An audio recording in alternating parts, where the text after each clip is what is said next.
అందరికీ నమస్కారం. నేను మీ కిరా కార్పిని. అంబటి రాంబాబుని అరెస్ట్ చేసిన తర్వాత వైఎస్ఆర్సీపీలో పిల్లబచ్చ నెబ్బ చైల్డ్ ఆర్టిస్ట్ ప్రెస్ మీట్ పెట్టాడు.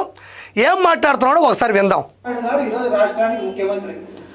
చంద్రబాబు నాయుడు గారు రాష్ట్రానికి ముఖ్యమంత్రి. నువ్వు చెప్పేది ఏంది? ప్రజలే చెప్తున్నారు కదా. ఆయన ముఖ్యమంత్రి హోదాలో ఉండడానికి గల కారణమే ప్రజలు. ప్రజాస్వామ్యంలో జగన్మోహన్ రెడ్డి లాంటి రాక్షసుడు ఉండకూడదనే వాళ్ళు ఓట్లు ఫారిన్ నుంచి వచ్చి మరి గుద్దే 164 సీట్లు కూటమికి అప్పగిచ్చారు. చంద్రబాబు నాయుడు గారు ముఖ్యమంత్రి. నువ్వు చెప్పనక్కర్లేదు, ప్రజలే చెప్తున్నారు. ఒక కుటుంబం పెద్ద ఎట్టున్నాడు. ఒకవేళ కుటుంబంలో ఏదైనా తప్పు జరిగితే ఆ తప్పును కడుపులో దాచిపెట్టుకొని కుటుంబం పెద్దగా సరిదిద్దాలని అనుకుంటాడు. తిరుమలలో ఎటువంటి కల్తీ కానీ ఎటువంటి పంది మాంసంతో కానీ ఇక్కడ బైరెడ్డి సిద్ధార్థ రెడ్డి చెప్తున్నాడు, కుటుంబంలో ఉండేటువంటి తండ్రి ఎలా ఉంటాడు? ఇప్పుడు రాష్ట్రానికి ముఖ్యమంత్రి అయినటువంటి నారా చంద్రబాబు నాయుడు గారు రాష్ట్రానికి తండ్రి లాంటి వాడు. ఆ తండ్రి ఎలా ఉండాలి అంటే ఏ తప్పు జరిగినప్పటికీ కూడా కడుపులో పెట్టుకోవాలి కానీ బయటకు పెట్టకూడదంటయ్యా.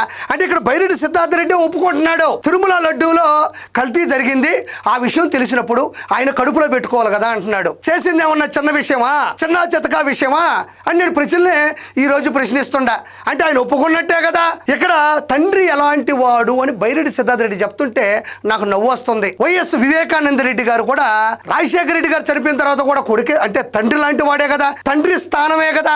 ఆయన మంచి మాటలు చెప్పాడు కదా, ఇంటికి పిలిపించి మరీ చెప్పాడు కదా, నువ్వు చేస్తున్న రాజకీయం కరెక్ట్ కాదు, నువ్వు ఏ రోజైనా కుటుంబాన్ని రోడ్డు మీద పడేస్తావని చెప్పినప్పుడు ఆ తండ్రి స్థానంలో ఉండేటువంటి జగన్మోహన్ రెడ్డి కుటుంబంలో తండ్రి స్థానంలో ఉండేటువంటి జగన్మోహన్ రెడ్డి ఆ మాటల్ని ఆ విషయాన్ని గోప్యంగా ఉంచి కడుపులో దాచుకోవాల్సింది పోయి ఆయన్ని ఎందుకు కడదేర్చాడు చెప్పు బైరెడ్డి.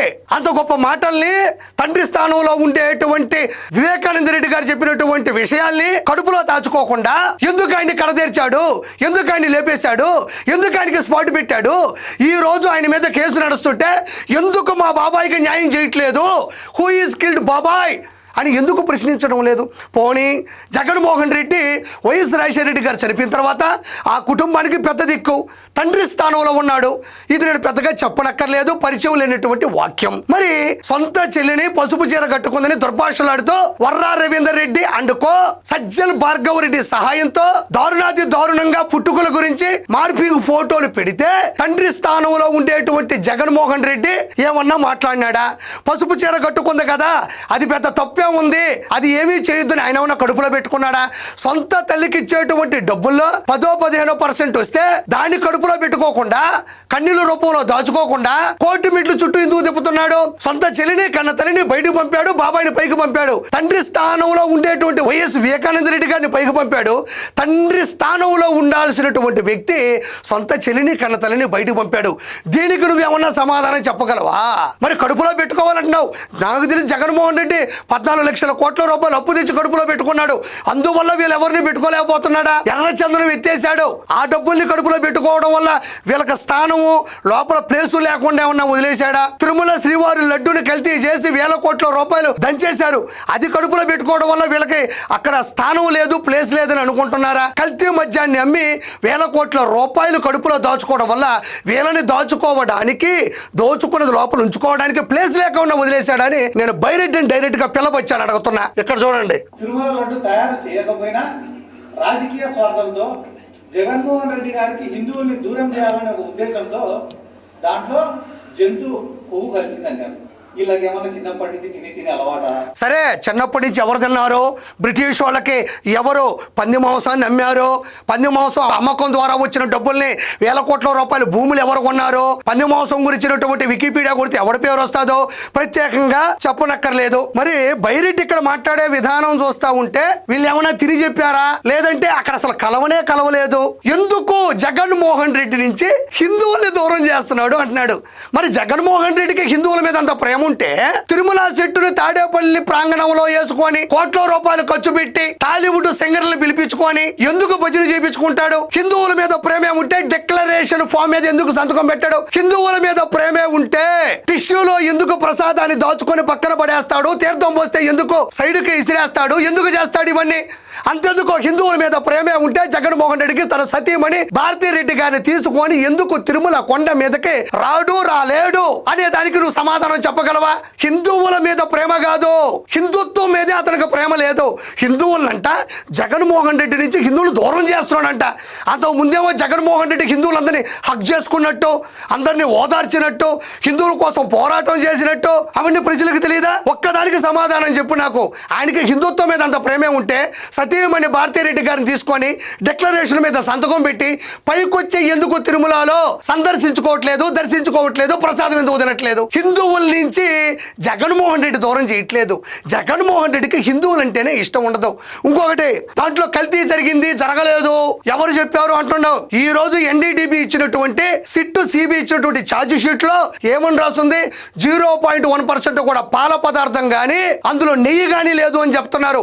ముందు దానికి సమాధానం చెప్పు నాకు. అత్యంత విషపూరితమైనటువంటి రసాయనాలతో కలిపినటువంటి నెయ్యిని, నికార్సైన 0.1% నెయ్యి కూడా లేకుండా అసలు లడ్డూను తయారు చేయాల్సినటువంటి అవసరం ఏముంది? నందిని నెయ్యి డైరీని ఎందుకు పక్కన పెట్టాలి? బోలేబాబా డైరీని తీసుకొని వచ్చి ఎందుకు ఇన్వాల్వ్ చేయాలి?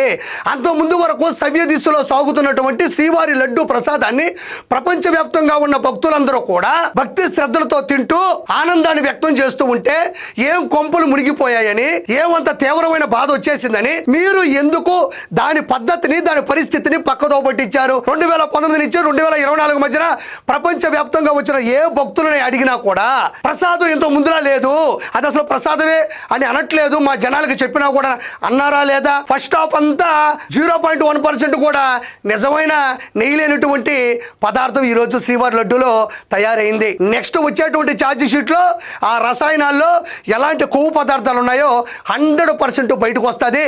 నువ్వేమి ఎక్కువ మాట్లాడాల్సిన అవసరం లేదు.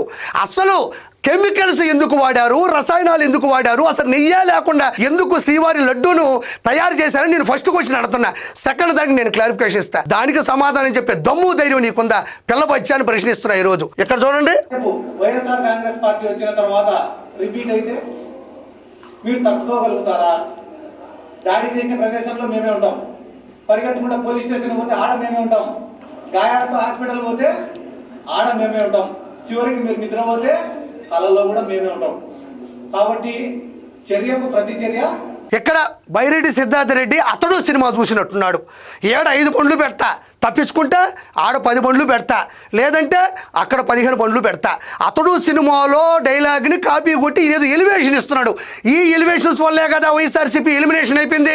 అయితే ఇక్కడ ఉంటారంట, అక్కడ ఉంటారంట, అక్కడ ఉంటారంట. మరి 2019 నుంచి 2024 మధ్యన పక్కకు తీసేద్దాం.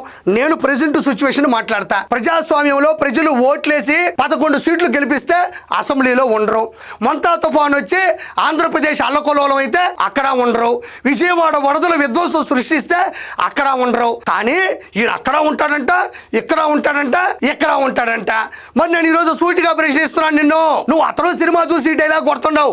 మేము పోకిరి సినిమా చూసాం, 10 సార్లు చూసాం, అధికారంలో ఉన్నాం, ఇంకో 3 సంవత్సరాలు ఉంది, 10 నిమిషాలు మాది కాదు అనుకుంటే ఒక్కరు మిగలరు. మేము అలాంటి రాజకీయాలు చేస్తామా?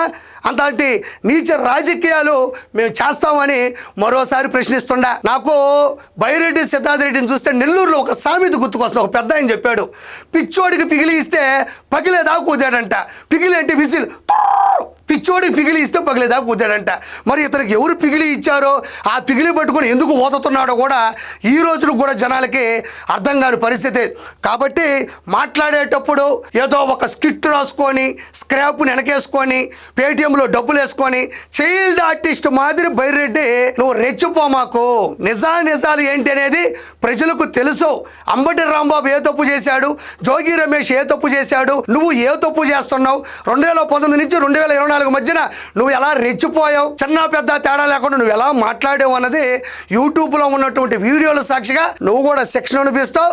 అందులో నో డౌట్ 100% చట్టం తన పని చేసుకొని పోతుంది. Thank you so much. Please subscribe to Leo news for more videos.